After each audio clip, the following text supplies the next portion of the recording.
देख किस दौलत की बात करे तो माँ, जिस दौलत की वजह से तुम्हारा बाप चौपड़ा पैर का बादशाह बना बैठा, वो मेरे पिता की थी, मेरी है, अपनी चेहरे की काली सब तुम्हारा इज्जत कर पाओ। अरे किस सब कर मैं ही जानता हूँ। अरे था क्या उसके पास? अरे भिखारी की तरह तो वो आया था हमारे दरवाजे पर, और मेरे माँ बाप ने उसे सरा दिया। I love you Kiran. Everyone नमस्ते, मेरा नाम है राजू रईकवार और मैं मुंबई से हूँ। अपने छोटे भाई राजू की तरफ से आदाब, सलाम और सत श्री अकाल। तो सर ऐसी जर्नी है मेरी कि शाहरुख साहब की दीवाना फिल्म आई थी फर्स्ट टाइम, तो मैं मेरे दोस्त के साथ में देखने के लिए गया था। तो हम लोग फिल्म देख के जस्ट बाहर निकले तो दो लड़की ने कहा मराठी में, पाए बने शाहरुख खान, मतलब शाहरुख खान को देख। तो मेरे दोस्त ने सुन लिया और जब हम लोग गाँव की ओर रुखसत हुए तो हम लोग साइकिल में थे, वो चला रहा था, मैं उसको पकड़ के ऐसा लेटा हुआ था। तो मेरे दोस्त ने बोला तुझे पता है वो दो लड़की ने क्या कहा? मतलब क्या कहा? उसने कहा बोले पाए मने शाहरुख खान। मतलब ये कौन है? मेरा पहला शब्द निकला ये कौन है? तो उसने बोला अरे यार वो ऋषि कपूर के साथ जो हीरो है। अरे मतलब फौजी वाला, क्योंकि हम शाहरुख साहब को फौजी और अपना सर्कस के नाम से जानते थे शाहरुख साहब को। तो बोले वो हीरो ना बिल्कुल सेम तेरे जैसा दिखता है। बोले मतलब वो कैसे दिखता है? अरे दूर से देख उसके बाल, उसके हेयर स्टाइल, उसका साइड प्रोफाइल, ऐसा लगता है जैसे तू खड़ा है। बोले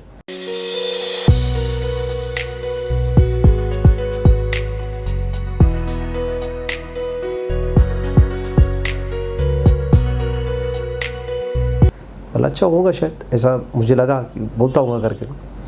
सेकेंड डे जब मैं घर से बाहर निकला तो मोहल्ले की कुछ हमारे चाचा जी काके वगैरह सब बाहर बैठी हुई थी। तो मुझे काकी ने बुलाया, बोले इधर आ, बोले बेटा, बोले वो नया हीरो आया ना रे, बोले बिल्कुल सेम तेरे जैसा लगता है। बोले मैं बोला चलो, उनके भी मुँह से सुना। 2-4-6 दिन के बाद में फिर लोगों ने बोलने लगे यार वो जो नया हीरो आया बिल्कुल तेरे जैसा लगता है। बोले अब कुछ टाइम के बाद सर वो क्या होता है, फिल्म वहाँ से निकल के फिर हमारे गाँव में रिलीज़ हुई गाँव में लगी तो वहाँ लोगों ने देखने लगे। अब देखने बाद में आलम ये हो गया कि अब लोगों ने कहा कि अब तू हीरो के जैसा लगता है।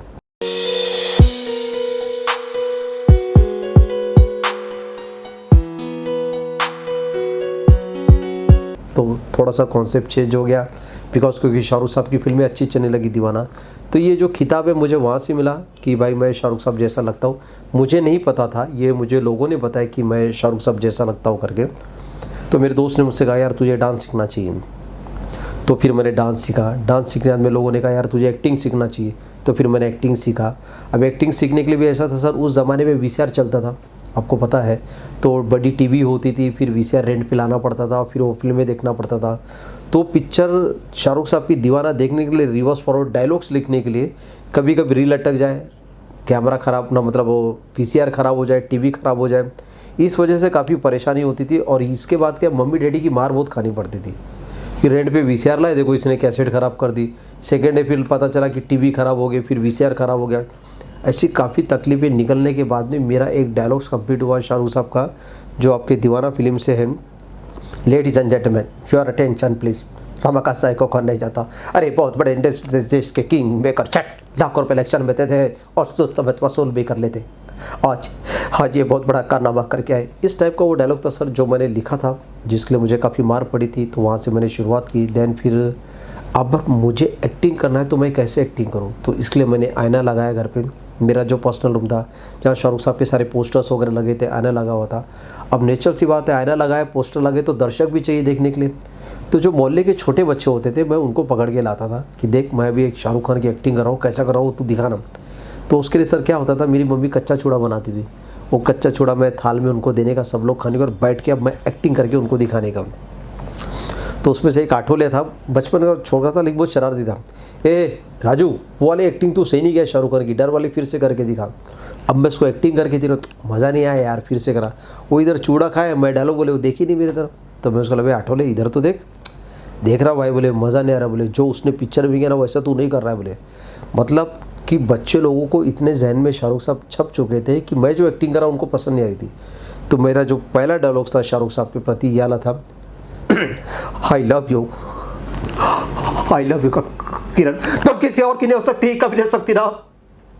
अरे क्यों क्या करे साला, अरे कोई किसी से प्यार नहीं करेगा, अरे चाहत का नाम नहीं लेगा कोई, मोहब्बत से नफरत करके, अरे नहीं किरण नहीं, तुम ऐसा मत करो प्लीज़ आप। तो इस टाइप का डायलॉग था। तो उसने बोला यार ठीक है, उतना खास नहीं है लेकिन तू थोड़ा सा करेगा तो और आएगा। मैं बोला यार इसको इतना बोलने का डायलॉग पसंद है, इसको चाहिए क्या? तो बोलता देख वो जो किया ना वैसा तू नहीं कर सकता, उसके लिए तेरे को बहुत मेहनत करनी पड़ेगी। तो फिर मैं उसको और चूड़ा खिलाने का, भाई अब तो सही कर रहा हूँ ना, देख यार मज़ा नहीं आ रहा, बोले अपन कल बैठते हैं बोले। तो फिर मैंने मेरे 2-3 दोस्त लोग से पूछा, छोटे छोटे थे, तो बोला यार इसको पसंद नहीं आ रहा उसको चूड़ा खाने का रहता ना, इसलिए चूड़ा खाना तेरे से ज़्यादा मिलता है बोले। अब पसंद है तो तू उसको और चूड़ा देता ताकि वो तेरी तारीफ करेगा नहीं तेरी, तू सिर्फ उसको कितना चूड़ा दे, मिठाई दे, ये दे। तो मेरे को उसका कॉन्सेप्ट समझ आया, सब लोग को एक्टिंग पसंद है, इसको नहीं आ रही क्योंकि उसको चूड़ा खाना ज़्यादा। ये कहानी थी मेरी लाइफ की। तो सर शुरुआत वहाँ से हुई, और मैं आपको बताऊँ मेरे जैसे कई शाहरुख साहब के मिलियंस, बोले तो मिलियंस बिलियंस फ़ैन है, उसमें से एक फ़ैन मैं भी हूँ। कि शाहरुख साहब मतलब बालों से या चेहरे से दिखने से शाहरुख साहब नहीं होते। शाहरुख साहब मतलब टैलेंट है, आप में कितना बेहतरीन टैलेंट है वो आपको पेश करके दिखाना पड़ता है। अब मुझे राजू रईकवार से जूनियर एसआर बनने के लिए मुझे बहुत मेहनत करनी पड़ी। जैसे मैंने आपको बताया वीसीआर ख़राब हो गया, मम्मी डैडी की डांट सुननी पड़ी। दैन इसके बाद मैंने नागपुर में ऑर्केस्ट्रा ज्वाइन किया, ओपी सिंह मेलोडी मेकर्स का। वहाँ पे मुझे फर्स्ट टाइम जब मैं भैया जी से मुलाकात करने गया तो भैया जी ऐसे बैठे हुए और सिगरेट पी रहे, तो मैं सडनली गया, मेरे बड़े भाई साहब लेके गए थे मुझे, गणेश रईकवार। तो उन्होंने कहा कि सर ये मेरा छोटा भाई है, ये शाहरुख की बहुत अच्छी एक्टिंग करता है। तो ऐसा सिगरेट पी बोले चलो जाओ, वो देख भी नहीं रहे हमारी तरफ। तो मैंने बोला सर आप देखिए, मैं सुन रहा हूँ, बोले तू शुरू हो जा बोले। तो मैंने डायलॉग्स बोला और थोड़ी मेहनत करनी पड़ेगी बोले, एक काम कर 1 महीने के बाद आ जाना बोले। वो देखे ही नहीं मेरे तरफ मैं क्या कर रहा हूँ, बस उन्होंने बोले और मैं चलो ठीक है 1 महीने के बाद बोले। 1 महीने के बाद फिर मेरे बड़े भाई साहब पहुँचे, अरे सर मेरा भाई तैयार हो गया, उसको मैं लेकर आता हूँ बोले। हाँ लेकर आओ बोले। तो उन्होंने देखे हाँ डायलॉग्स बोल रहा, बोले तेरे को मैं शो में ले सकता हूँ। तो उन्होंने मुझे शो में इन्वाइट किया। तो मेरा जो पहला शो था दोस्त, उसके शो की मुझे सैलरी मिली थी 50 रुपीज़।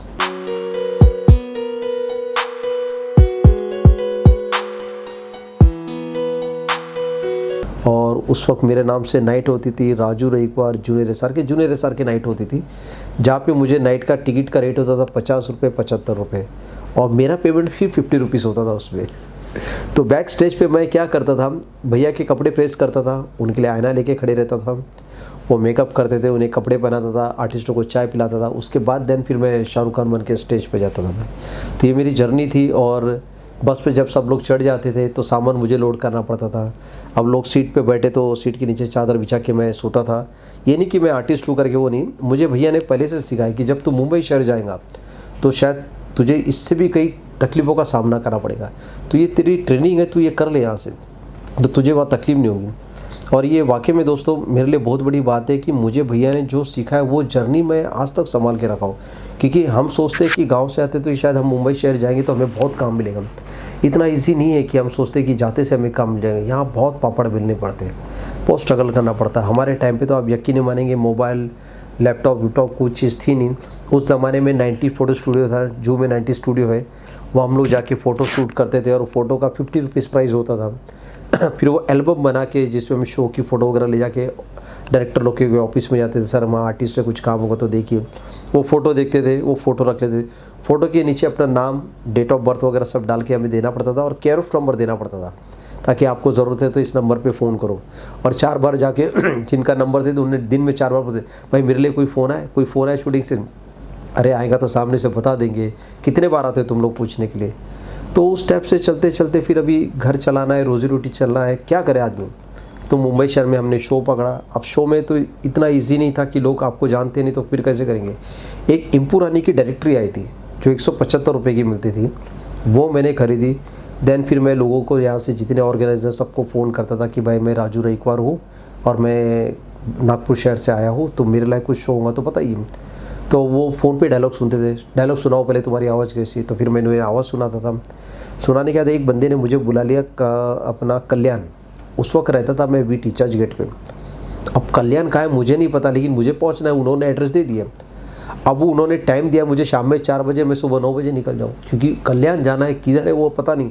पूछते पूछते मैं पहुँच गया उनके ऑफिस में। अब देखिए सर वह हादसा क्या होता है मेरे साथ में।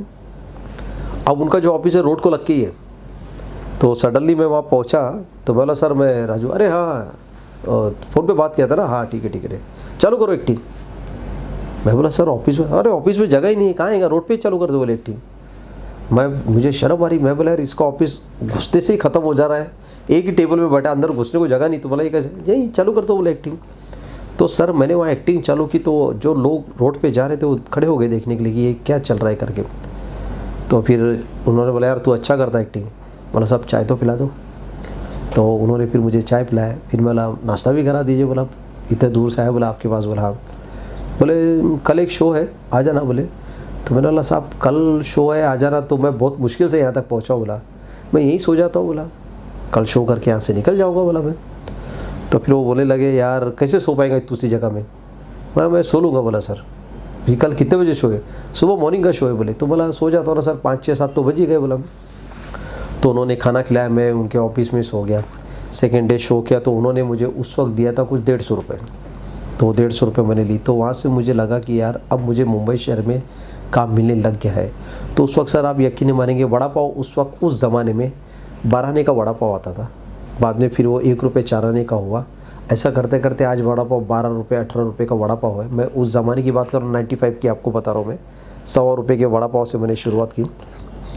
तो ऐसे करते करते मैं कई शो करने लगा, फिर बड़े बड़े स्टारों के साथ करने लगा। फिर मैंने उनसे लोगों से ये कहता था कि भाई पहले आप मेरा काम देखिए, अगर आपको मेरा काम पसंद आता है देन फिर वही हिसाब से मुझे प्राइस दीजिए।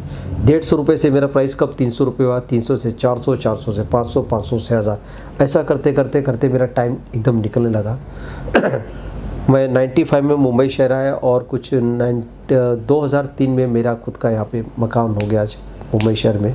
तो शाहरुख साहब की मेहरबानी है, आज ना मैं अपने गांव से यहाँ आता, जो कुछ मुझे मिला है शाहरुख साहब की वजह से मिला है। और मैं मालिक का बहुत शुक्रगुजार हूँ कि मुझे इतने बड़े स्टार का एक लुक लाइक बनने का मौका मिला है, जो ऑलरेडी अपने आप में एक ब्रांडिंग है।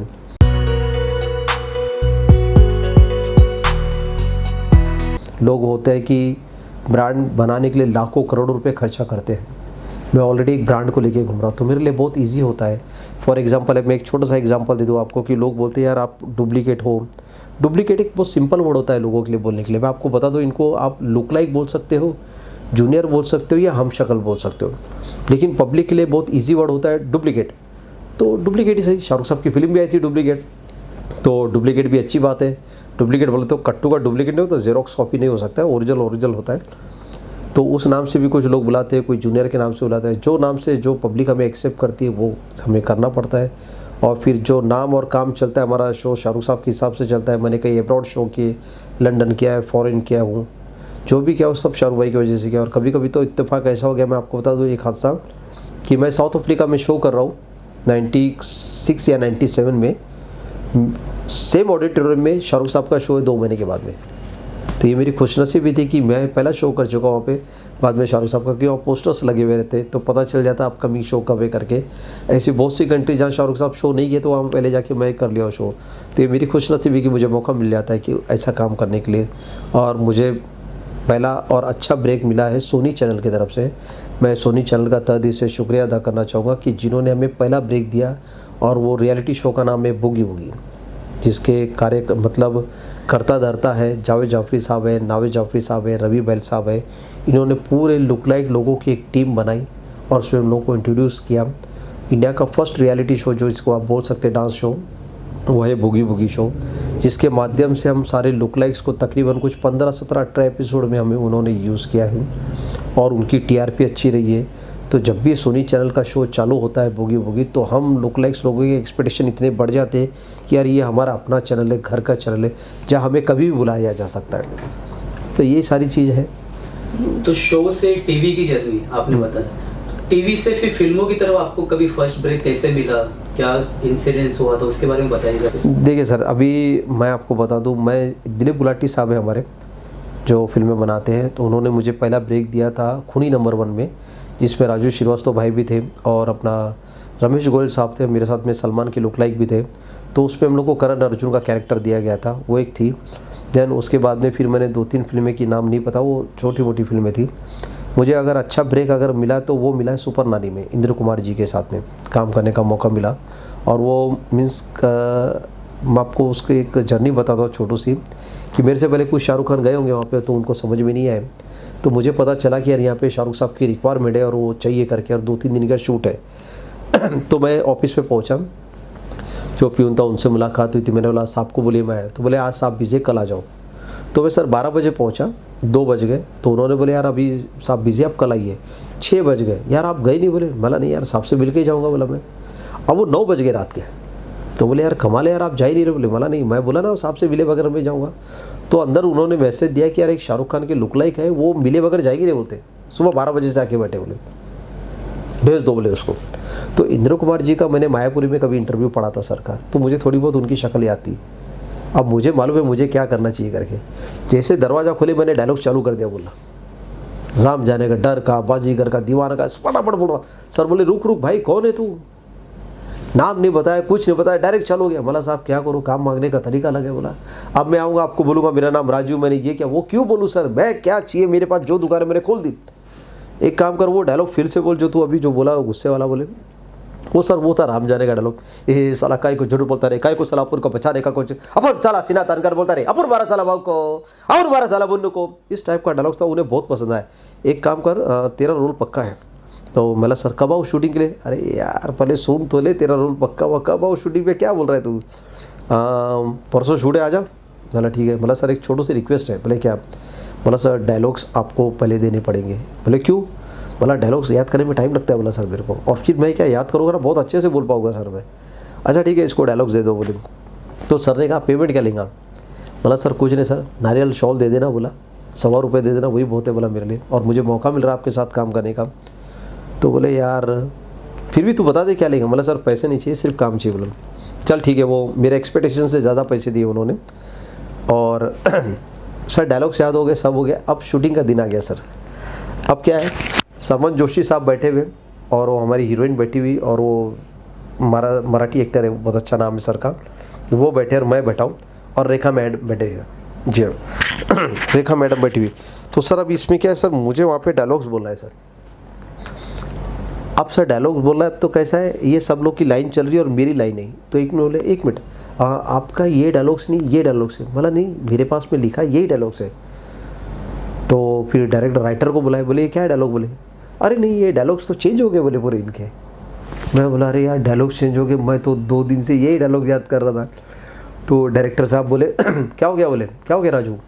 मैंने सर डायलॉग्स याद किया था, वो याद हो गए पूरे, लेकिन ये बोलते डायलॉग चेंज हो गए। तो राइटर को बोला क्यों। सर वो सीन ऐसा था, सीन ऐसा हो गया तो हमने ऐसा कर दिया। अच्छा फिर ये कैसा करेगा। बोले डायलॉग तो चेंज हो गए पूरे। तो बोले जा तू बाहर जाके घूम कर आ, बोले थोड़ा चाय की पी कर आ। बोले मैं बोला यार अब ये तो फिल्म से निकल जाऊँगा मैं, क्योंकि डायलॉग्स तो याद करे सब आर्टिस्ट, मेरे को डायलॉग याद नहीं। फिर मेरे को बुलाया उन्होंने, नर्वस मत हो, एक काम कर, हाँ 2 लाइन बोल लेगा। बोला हाँ सर बोल लूँगा, मैं बोलते जाऊँगा तो ऐसा प्रॉम्प्टिंग दूंगा तो कर लेगा। भला सर कर लूँगा। तो उन्होंने जो राइटर थे, जो साथ में जो असिस्टेंट होते उनको बोलने लगाए प्रॉम्प्टिंग दे, ये बोल लेगा डायलॉग। तो प्रॉम्प्टिंग दी उन्होंने, मैंने बोला तो उन्होंने बोले बिंदास 2 लाइन करके लूँगा, कर लेगा। बोले तो टेंशन नहीं सर। तो मुझे उस दिन लगा कि यार वाकई में बड़े डायरेक्टर के साथ काम करने के फ़ायदे क्या होते हैं, वो आपको इतना फ्लेक्सिबल कर देते कि आप मतलब इतना स्मूथली मैंने एक्टिंग की, मुझे पता नहीं इतने बड़े बड़े डायलॉग्स मैं बोल पाऊँगा। और उस दिन का सेट ऐसा लगा कि मेरे लिए लगा हुआ है, और वाकई में वो सीन की रिक्वायरमेंट थी, वो सेट लगा हुआ है। और खाने पीने से लेके VIP ट्रीटमेंट से एक ऐसा लगा कि यार एक जो बड़े आर्टिस्ट को ट्रीटमेंट दिया था, आपके लिए एक वेराइटी वैन है अलग से, और आपको 4-12 के सर चाय लेंगे, कॉफ़ी लेंगे, जूस लेंगे। मेरे को तो डर ये कि भाई मेरे डायलॉग्स हो जाए, खाने पीने तो दूर की बात है। लेकिन उन्होंने मुझसे इतने बेहतरीन तरीके से काम कराया, तो मुझे लगा ही नहीं कि यार मैं काम कर रहा हूँ करके। और उस पिक्चर के बाद में मुझे काम अच्छा मिलने लगा, क्योंकि लोग मुझे जानने लगे कि यार सुपर नानी में अच्छा काम किया। और वो जी में बहुत बार कई बार रिपीट हुई, और आज भी रिपीट होती है वो फिल्म। वो लाइफ का मेरा बेस्ट मोमेंट था, जो मुझे सर के साथ काम करने का मौका मिला। फिर हमारे मराठी एक्टर है सचिन जी, उनके साथ में फिर मुझे HP मिर्ची ऑयल का काम करने का मौका मिला, तो उनके साथ में भी मेरा एक्सपीरियंस बहुत अच्छा रहा। एक डायलॉग्स था, इंग्लिश में कुछ बोलना था, मैं भूल रहा हूँ, वो मुझे बोलने ना आ रहा था। तो सर ने मुझे तोड़ के बोलने लगा, ये बोल ऐसा बोल दे, तो बहुत ईजी होगा। उसके लिए मैंने 30-40 रिटेक दे दी सर। 1 घंटे से सिर्फ कोल्सोप लगाया और वो बोलना है, अब मैं बोल ही नहीं पा रहा हूँ मैं। सचिन जी ने बोले कोई बात नहीं, शांत हो जा, पानी पी ले, चाय पी ले, सिगरेट पी ले, उधर जा आराम से घूम कर आ, फिर वो डायलॉग बोलना। बोले वो लॉस्ट शॉट था, उसके बाद पैकअप था सर। वो एक डायलॉग बोलने के लिए 1 घंटा लग गया, आप सोचिए। फिर भी उन्होंने मुझसे वो डायलॉग बुलवाया, और उनके पेशेंस देखिए। तो यही तो होता है कि आप जब कोई बड़े सीनियर के साथ में काम करते हो, तो वो आपको बहुत फ्लेक्सिबल कर देते काम को लेके। तो ये मेरे लाइफ के बेस्ट मोमेंट थे। फिर उसके बाद मैंने होटल ब्यूटीफुल किया, वो भी काम हमें अच्छा मिला। उसके बाद तारक मेहता किया, सुपर नानी किया, वगैरह स्टारडस्ट अवार्ड के। मतलब फिर मालिक के आपके लोग के आशीर्वाद से धीरे धीरे जो जो काम मिलता गया वो काम हमने किया। लेकिन हमारी मेन जो रोज़ी रोटी है वो शो से चलती है।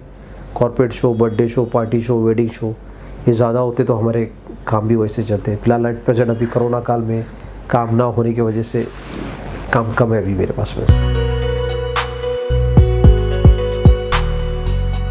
शाहरुख की भी किसी फिल्म में आपने उनका डबल बॉडी कुछ किया? मैंने शाहरुख साहब के साथ में एक ये किया था, अपना एयरटेल का ऐड किया था मैंने, जिसमें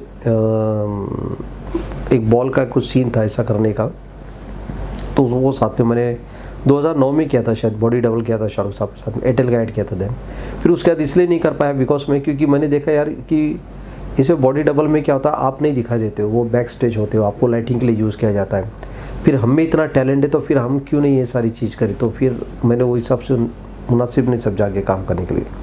शाहरुख से कभी मुलाकात हुई आपकी फेस टू फेस? जी भाईजान से मेरी काफ़ी बार मुलाकात हुई। शाहरुख साहब से मैं फर्स्ट टाइम मेरी मुलाकात हुई थी शाहरुख साहब से चमत्कार फिल्म के टाइम पे, जब शाहरुख खान इंडस्ट्री में आए भी नहीं थे शाहरुख साहब। तो उनके साथ में मैंने फ़ोटो निकाली थी, उनके और नसीर साहब के साथ में। एक शूटिंग चालू थी और मैं ये तुम्हारा अपना जू पे शूट चालू था। तो एक भाई साहब से मैंने रिक्वेस्ट किया, मतलब सर फ़ोटो निकालना है। हाँ 100 रुपये दीजिए बोले, फ़ोटो निकाल लीजिए बोले। अब मैं बैठा हूँ, दोनों सर बैठे, शाहरुख साहब और नसूर साहब, मैं ऐसा बैठ के हाथ डाल दिया कंधे पे। अब गांव के लोग होते सेंस तो होता है नहीं इनको, बट डाल दिए जैसे यार दोस्त है अपने। तो एक ने ऐसा हाथ रखा है, नीचे रखो हाथ। तो बोले ठीक है भाई फ़ोटो निकाल दो। फ़ोटो निकाले, फिर बोला सर फ़ोटो आधे घंटे में आ जाओ बोले। वो आधे घंटे बाद बंदा ही गुल हो गया जिसने फ़ोटो निकाला। वो मेरे को आज तक फ़ोटो नहीं मिली। वो मैं फर्स्ट टाइम शाहरुख साहब से मिला था। सेकेंड टाइम मेरी शाहरुख साहब से मुलाकात हुई थी परदेश के टाइम पे, जब मैं इंडस्ट्री में नया नया आया था, मेरे पास एल्बम था। तो मैं फिल्मिस्तान स्टूडियो में स्ट्रगल कर रहा था मैं। तो एक स्पॉट बॉय तो बोले यार तू तो शाहरुख जैसा लगता है बोले अंदर शूटिंग चालू बोले भाईजान की। तो मैंने बोला भाई मेरा एल्बम दिखा दो बोला। तो मैंने उसको एल्बम दिखाया मेरा, अरे अच्छा लगा। तो वो अंदर जाके उसने एल्बम दिखा के लेकर आया।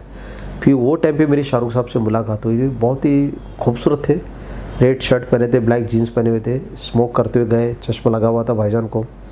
फिर सेकेंड टाइम शूटिंग पैकअप हुई तो गाड़ी में थे, तो मैंने उनको सलाम किया, उन्होंने सलाम किए। देन उसके बाद में फिर शाहरुख साहब से मेरी फिर मुलाकात हुई हॉली फैमिली हॉस्पिटल में।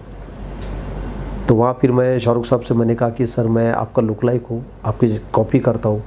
तो उन्होंने बोले क्या करते हो? बोला सर मैं आपकी एक्टिंग करता हूँ। बोला अच्छा। बोला सर एक माँ बाप के नाम से बच्चे का नाम चलता है, मेरी पहचान आप हो। बोला साहब अरे क्या बात है बोले। तो जस्ट गाड़ी के पास पहुँचे वो, तो गाड़ी का दरवाज़ा खोला मैंने, तो उन्होंने एक पैर रख के बैठने गए। तो मैंने बोला सर माँ को बोलूँगा तो माँ बहुत खुश होगी। हाँ तो मम्मी डैडी को मेरा नमस्ते बोलो बोले। फिर सर ने मुझे ऑफिस का नंबर दिया कि ऑफिस में तुम फ़ोन कर लेना करके। तो तुम्हें गौरी भाभी आ गई, तो उन्होंने गौरी को बताया गौरी ये राजू है, मेरी एक्टिंग करते हैं। मैं नमस्ते भाभी जी बोल के उनके पैर पड़ा मैं। फर्स्ट वो एक रियल मुलाकात थी शाहरुख साहब के साथ में। मतलब वो होने के बाद में मैं सडनली अंधेरी स्टेशन भाग कर आया, मतलब गाड़ी करके आया, ऑटो करके। मेरी माँ को फ़ोन किया, मैंने बोला माँ शाहरुख भाई ने तेरे को नमस्ते बोले। कहाँ है? बोले अरे मला माँ नमस्ते बोले, तू पूरी कहाँ है करेगी क्या है? अच्छा। उसको बोला खुश रहे करके। बोला भाभी जी भी थी, बोला बहू को भी खुश रहने बोलना बोले। तो अच्छा सुन तू उसको बोलना तेरे को काम देने के लिए। अरे मैला माँ वो शाहरुख भाई है, बोला वो बहुत बिजी रहते, बड़े लोग हैं। बोला अरे बड़े लोग हैं तो क्या हो गया, तू तो उसकी एक्टिंग करता है ना, वो तो तेरे को काम देना चाहिए ना उसने। अरे मैं बोला माँ वो देंगे, उन्हीं की वजह से अपना काम चल रहा है। बोला तू शांत रहे, तेरे को नमस्ते बोले, तू सबको बोलना मत, तेरे को नमस्ते बोल दे करके मैंने फ़ोन रख दिया। अब बोला मैं ज़्यादा बोलूँगा तो फिर वो मम्मी की माँ होती है, उसके एक्सपेक्टेशन ज़्यादा हो जाते हैं। वो एक चीज़ थी। फिर सेकेंड डे मैंने रेड चिल्ली में फ़ोन किया और तो वहाँ एक मैम ने फ़ोन उठाया। तो मैंने उनसे कहा कि मैम मैं राजू रईकवार बोल रहा हूँ, शाहरुख साहब का लुक लाइक। कौन बोल रहे? बोला मैम राजू। अच्छा डायलॉग सुनाओ बोले। तो मैंने उनको डायलॉग सुनाया तो हंसने लगे। अरे आप यहाँ क्यों फ़ोन कर रहे हो? बोले बोला मैम शाहरुख साहब ने बोला था। सर ने बोला आपको? बोला मैम सर ने बोला। सर ने कहा आपसे? बोला हाँ मैम सर ने कहा मुझे। कब कहा उन्होंने? बोला कल नाइट पे। सर तो यहाँ नहीं है। बोला तो कहाँ है? वो तो दिल्ली चले गए सुबह की फ़्लाइट से। बोला अच्छा। तो उन्होंने बोले थे फ़ोन करने के लिए। बोले नहीं अभी तो 2-4 दिन 6 दिन पता नहीं कब आएंगे। बोले आप बाद में फ़ोन कीजिए करके। उसके बाद से फिर मेरी मुलाकात ही नहीं हुई शाहरुख साहब से। और एक बार चलते चलते के फिल्म की शूट करके आए थे शाहरुख साहब, एयरपोर्ट पे मेरी मुलाकात हुई थी भाईजान से। तो उस वक्त अजीज़ मिर्ज़ा साहब थे, शाहरुख साहब थे और रानी मुखर्जी मैम थी। तो एयरपोर्ट से जस्ट लोग आ रहे थे, तभी भाईजान से सलाम दुआ हुई थी वहाँ पे। बस ये मुलाकात हुई भाईजान के साथ में। और जिस तरीके से जैसे आपका ग्राफ जा रहा था, शाहरुख के नक्शे कदम पे आप चल रहे थे, शोज कर रहे थे, आपको लोग जहाँ भी आप जाते हो तो बिल्कुल लोग कहते हो कि शाहरुख खान आ गया है। फिर ये कोरोना का जब दौर आया, इंडस्ट्री भी इससे बॉलीवुड इंडस्ट्री से अच्छा खासा सफ़र हुआ है। उस समय जब इंडस्ट्री इतनी बुरी तरह सफ़र हुई है, तो आप तो शाहरुख के कदम पे चलने वाले थे, तो आपको कितना बड़ा इम्पैक्ट पड़ा इस चीज़ का? सर उस वक्त तो ऐसा था सर कि पूरा वर्ल्ड ही जूझ रहा था काम को लेके और हम जो लुक लाइक है सर, हम लोग कोई बिजनेसमैन तो नहीं है सर, हमारा कोई जॉब वगैरह है ही नहीं, या गवर्नमेंट जॉब या कोई चीज़ है नहीं कि जिससे हमारा महीने की एक सोर्स ऑफ इनकम मिले, जिससे हमारा काम या घर चले करके। अब तकलीफ हो गई कि सर 1 महीना 2 महीना तो आदमी संभाल सकता है, लेकिन 9 महीना 10 महीना 1 साल घर पे बैठ जाना मतलब क्या है सर? अगर आप अपने बीवी बच्चे लेके बैठे तो सोर्स ऑफ इनकम क्या है सर? आपके सब चीज़ें ड्यूज रह जाएंगी ना, पूरे इलेक्ट्रिसिटी से लेके राशन से लेके हर चीज़ ड्यूज, क्योंकि बिकॉज कुछ काम ही नहीं है उस वक्त। वर्ल्ड में कहीं काम नहीं चल रहा था सर, टोटल बंद था। तो उस वक्त हालत ख़राब थी। तो फिर मेरे को सडनली मेरे दोस्त का ऑफ़र आया, हमारे राजेश मलैया साहब है, बॉलीवुड फिल्म इक्विपमेंट के ऑनर है। उन्होंने मुझसे कहा कि यार भाई हम लोग मास्क ग्लव सैनिटाइज का बिज़नेस कर सकते हैं। तो मैंने उनसे कहा कि सर मैं आर्टिस्ट हूँ, मैं कैसे बिज़नेस कर सकता हूँ? तो उन्होंने बोले मैं लेने आता हूँ बोले आपको। तो मैंने सोसाइटी से परमिशन ली, तो उनके साथ में मैंने परमिशन लेके फिर आया। फिर मैंने 2-4 दिन काम सीखा उनके साथ। काम करते करते मैं mask glove sanitise 2-in-1 machine, single machine, machine gun, nano gun, ये सब मुझे नाम पता चल गए, मास्क के नाम पता चल गए। MS02 क्या है, D60 क्या क्या नाम है मास्क के, भगवान जाने। उस वक्त मास्क बेच के सर मेरा घर चलाया और मैं काम कर रहा हूँ सर। बिकॉज क्या होता है देखिए सर, उस वक्त वर्ल्ड में इंटरटेनमेंट भी बंद था सर, टोटली सब बंद था। एक ही प्रोडक्ट चल रहा था, मास्क ग्लव सैनिटाइज, तो मैंने वो बेचा है सर मैंने। तो किस तरीके से बेचते थे, कहाँ जाना पड़ता था आपको या कैसे? हम लोग यहाँ से जाते थे, वाशी जाते थे, वाशी से माल कलेक्ट करते थे होलसेल में लेने के बाद में फिर हम लोग ये व्हाट्सअप पब्लिसिटी करते थे, भाई किसी को नैनो गन चाहिए, 2-in-1 मशीन चाहिए, मास्क ग्लव चाहिए। तो फिर इंक्वायरी हमारे पास आती थी, भाई हमको इतने मास्क चाहिए, तो ये चाहिए। फिर सोसाइटी के नीचे मैंने सोसाइटी वालों से परमिशन ली कि भाई कोरोना काल चल रहा है, लोग आते जाते हैं, तो उसके लिए फिर मैंने सोसाइटी से परमिशन लेके वहाँ मैंने मास्क ग्लव सैनिटाइज रखने लगा। तो सोसाइटी के लोग लेने लग गए, क्योंकि सोसाइटी में हर 15 दिन में वो ज़रूरत पड़ती है सैनिटाइज़र की और अपना क्या बोलते हैं इसकी, सैनिटाइज़र की। तो वो कैन मैंने रखने लगा, सब वॉचमैन को बोल के रखा। तो वॉचमैन लोगों ने दूसरे वॉचमैन को बोला, तो वहाँ से बिज़नेस थोड़ा डेवलप होने लगा। तो ये अभी हमारे पास है, सारी फैसिलिटी है। अब ये कोरोना काल में कौन ला के देगा? तो वो माल मैं सेल आउट करा, तो ऐसा कर करके पूरे पाटलिपुत्र में सेल आउट हुआ है। तो वहाँ से सोर्स ऑफ इनकम चालू होगी। तो जब ये सैनिटाइजर और मास्क आप इसको जब बेचते थे, तो कहीं ना कहीं लोग जो आपसे मिलते होंगे, जो नए लोग मिलते, तो कभी उनको ऐसे फील होता था ये तो शाहरुख खान? नहीं सर, इसमें क्या बताऊँ मैं आपको, उस वक्त मैं कैप लगा लेता था और मास्क लगा लेता। अब मास्क में कैप कौन आ रहा कौन जा रहा पता नहीं चलता था।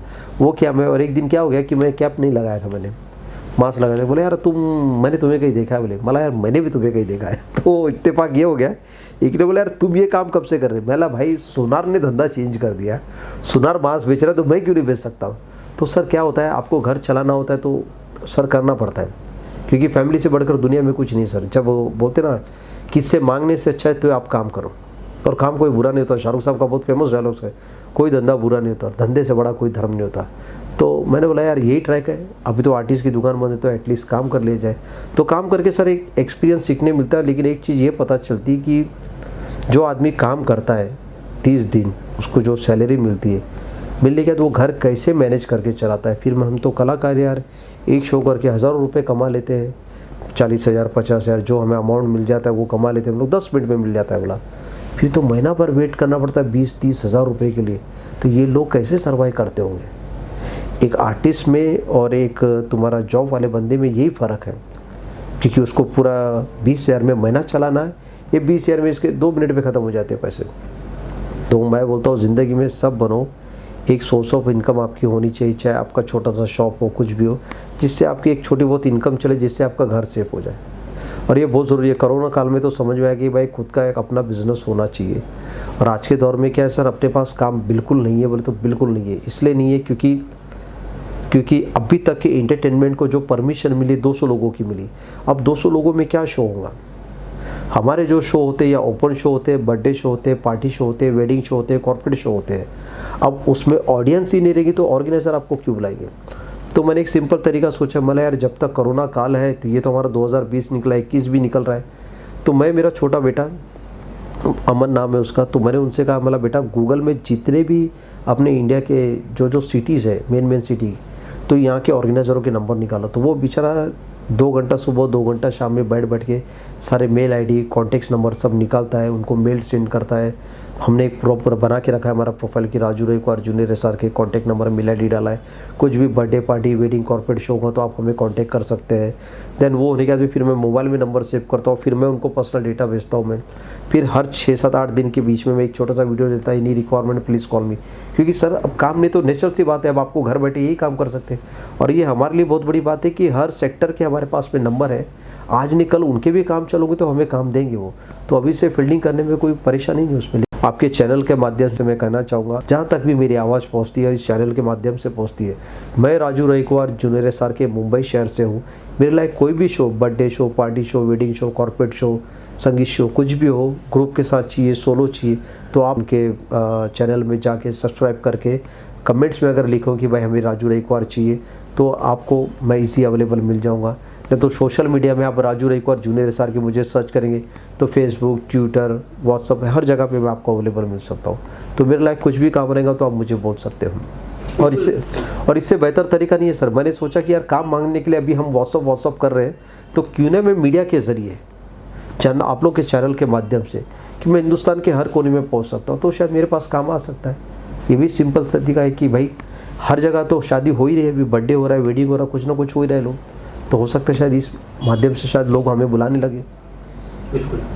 और कुछ हमने ये भी सुना था कि कोरोना काल में आपको कुछ सेलिब्रिटीज से हेल्प भी मिली थी, लेकिन आपने उस फंडिंग को यूज़ नहीं करते हुए और लोगों की मदद कर दी उसमें, उसके बारे में थोड़ा बताइए। नहीं, thank you so much sir, आपने ये सुना।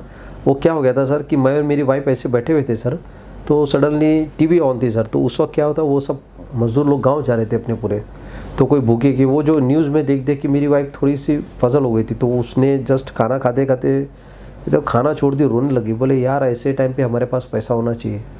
और उसको मालूम है मैं बहुत लोग की मदद करते रहता हूँ, पैसा की सब बाढ़, मेरे लिए पैसे मायने नहीं रखते, दोस्त मायने रखते, मैं जो है बन मुट्ठी में ऐसे खुले हाथ से देता हूँ पैसा। तो बोले यार ऐसे टाइम पे आपने लोगों की मदद करना चाहिए था, भले किसी से उधार लो पैसा, लेकिन ये टाइम पे मदद करो। आज लोगों को वाकई में नीड है, ज़रूरत है, आपने ऐसे लोगों को दे दिया कि कोई पूछने नहीं आता। बोले काश हमारे पास पैसा होता तो हम कुछ कर पाते। वो उसने खाना छोड़ दी, अब मैं नीचे बैठा खाऊँ, मेरा भी खाना छूट गया। मैं बोला अभी क्या करूँ यार। और सेकेंड डे ये पूजा करते बैठी, मोबाइल सामने रखा है, इसका मोबाइल नंबर बैंक पे अपडेट है। सडनली मैसेज आता कि 3000 रुपये सलमान साहब की तरफ से आए करके। तो फिर मैं देख, जय हो पिक्चर में सलमान साहब हमेशा ऐसा 3 उंगली दिखाते कि भाई 3 लोग की मदद करो। बोला अब तू बोल किसको पैसा देना। तो मैंने ग्रुप में, फेसबुक में सब जगह डाला, किसी को नीड ज़रूरत हो कुछ भी तो प्लीज़ मुझसे कांटेक्ट करें। तो उसमें से 1-2 लोगों ने मुझे मैसेंजर में मैसेज भेजा, तो बोला भाई देख मेरे पास 3000 रुपये, तुझे मैं 500 रुपये दे, किसी को 500, किसी को 600, किसी को 700, ऐसा करके 3 लोग की हमने मदद की। फिर उसके बाद में मुझे सिंटा की तरफ से पैसे आए, क्योंकि मैं सिंटा मेंबर हूँ मैं, तो वहाँ से 4500 आए, हमने वो दिए। 1500 का कूपन आया, तो हमने एक मेरे लोकलाइक भाई है, उनको ज़्यादा ज़रूरत थी, उन्होंने मुझे फ़ोन किया तो मैंने कूपन उनको दिया, मतलब आप यूज़ करो। फिर उसके बाद में अक्षय कुमार साहब की तरफ से हमें 3000 रुपये वो हमने दिए। फिर मैं राइटर एसोसिएशन में हूँ, मैं वहाँ से मुझे 3000 आए।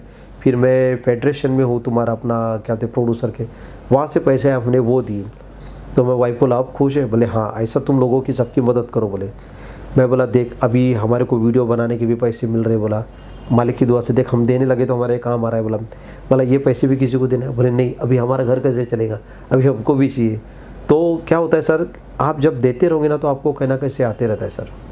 फिर उसके अलावा और भी कोई सेलिब्रिटी से हेल्प की उतना ही आपको मदद? नहीं सर, मेरी वाइफ ने मुझसे कहा कि आप सोनू सूद से ट्राई क्यों नहीं करते हो। तो मैं बोला यार नहीं यार, वो बहुत अच्छे इंसान है, वो सोशल वर्क बहुत अच्छा कर रहे हैं। बोला और मैं उनसे पैसे क्यों मांगूँ, मुझे तो किसी से पैसे चाहिए नहीं, मुझे तो सिर्फ काम चाहिए। और आज के दौर में तो मैं तो खुला बोलता हूँ भाई मुझे काम चाहिए, मुझे पैसा नहीं चाहिए। अब मुझे कोई अगर बोलता है भाई आपको ज़रूरत है, नीड है, तो मैं आपको पैसे की हेल्प करूँ, मुझे पैसा नहीं चाहिए किसी, मुझे सिर्फ काम चाहिए। ठीक है सर, मैं शाहरुख साहब का कॉपी करता हूँ, मैं डांस करता हूँ, डायलॉग्स बोलता हूँ, एक्टिंग करता हूँ। एंटरटेनमेंट के माध्यम से किसी का बर्थडे पार्टी वेडिंग, जो मैंने आपको रिबन काटना हो, किसी को बुलाना हो, करना हो, हलवाई के लिए, वीडियोज़ के लिए या विशेष के लिए, जिसको भी जो चाहिए मुझे बेशक आप कांटेक्ट कीजिए। मुझे मेरे काम का पैसा चाहिए, मुझे हेल्प नहीं चाहिए किसी से। तो हमने सोनू साहब को भी ये लिखा कि सर मेरे पे लेबिलिटी बहुत है, मुझे आप शो और शूटिंग दे सकते तो मुझे मेहरबानी होगी सर। तो मैंने भी उनके डायरेक्ट लिखा कि अच्छा वो इतने लोग की मदद करे तो यार मुझे कोई शो में एंट्री मिल जाए या कोई टीवी में मिल जाए, उनके माध्यम से जो काम मिल जाए, बस मैं वो हिसाब से हेल्प मांगी मैंने उनसे। तो कुछ रिप्लाई आया वहाँ से? सर इतने बड़े स्टार है और प्लस दूसरी बात क्या दुनिया भर का बोझ है उनके ऊपर में, कई लोगों से हज़ारों मैसेजेस आते हैं, तो ज़रूरी नहीं कि वो हर किसी को रिस्पांस दे सके। लेकिन हाँ, जहाँ तक मैं उनका ट्विटर पे देखता हूँ नाइट में बहुत ही अच्छा सोशल वर्क होता है उनका। अभी हालांकि मैंने तो उनका एक ये भी देखा था, कुछ बुज़ुर्ग लोग ऐसे हाथ ऊपर करके खड़े हैं कि हमारे गांव में एक बंदर घुस आया है और वो बंदर सब लोग को काट रहा है, परेशान कर रहा है, तो आप मदद करो। तो उन्होंने लिखा था अब यही काम बाकी रह गया है दोस्त, तो एड्रेस भेज दो, वो भी काम हो जाएगा। तो ये मुझे बहुत अच्छा लगा। लेकिन मैं सोचूं ना यार, वो रिप्लाई करते बहुत बड़ी बात है यार, आज के ज़माने में कौन रिप्लाई करता है। कोरोना काल के बाद में आपका कोई शो अब तक बिल्कुल कुछ भी नहीं हुआ है? नहीं सर, मेरे बीच में एक शूटिंग हुई थी 2 दिन की, वो अपना एक एल्बम का शूट था, वो मैंने किया। उसके बाद में फिर 2-4 शो किए। अभी रिसेंटली शो के लिए मैं जा रहा हूँ। तो अभी धीरे धीरे जैसा जैसा मार्केट खुल रहा है वैसा तो छोटा मोटा काम आ रहा है। लेकिन इंक्वायरी इतनी आती है, पिछले महीने में 4 शो थे नहीं हुए, कैंसिल हो गए। ये महीने में 4 इंक्वायरी थी जिसमें से 3 कैंसिल हुई, 1 ही। अब अगले महीने की 1 ही इंक्वायरी है। अगर एक महीने में 1 शो होगा तो घर कैसे चलेगा? एक महीने में 8-10 शो होंगे तो काम होगा। शाहरुख के इतने बड़े फैन हो आप, तो बिल्कुल हाव भाव भी आप हमारे सामने बैठे तो भी कुछ ही देर के लगता है कि शाहरुख का ही हम इंटरव्यू कर रहे हैं। तो कुछ डायलॉग्स होगी जो लोगों को देख के और लगे कि नहीं, हमको तो राजू को बुलाना चाहिए, हमको राजू को आना ही चाहिए हमारे पास। बिल्कुल सर, ऐसा हो जाता है कि हम जब स्टेज पे जाते तो हम लोगों से रिक्वायरमेंट कर देते कि भाई आपको कौन सी फिल्म का डायलॉग सुनना है। तो मैं आपको एक बाजीगर का डायलॉग सुना देता हूँ, शाहरुख साहब का बहुत मशहूर डायलॉग है। देख, किस दौलत की बात करे तो बा, जिस दौलत की वजह से तुम्हारा बाप चौपड़ा पैर का बादशाह बना बेटा, वो मेरे पिता की थी मेरी है, अपनी चेहरे की काली सब्जी तुम्हारा इज्जत कर पाओ। अरे किस्सा में कर मैं ही जानता हूँ। अरे था क्या उसके पास? अरे भिखारी की तरह तो वो आया था हमारे दरवाजे पर और मेरे माँ बाप ने उसे सहारा दिया। आई लव यू किरण। ऐसे बहुत से डायलॉग्स है, रोमांटिक से लेके डांस से लेके एवरीथिंग, सारी चीज़ें आपको फुल एंटरटेनमेंट मिलेगा दोस्तों। क्योंकि मैं एक्टर परफॉर्मर बहुत अच्छा हूँ, तो आप लोग मुझे प्लीज़ कांटेक्ट कर सकते हैं।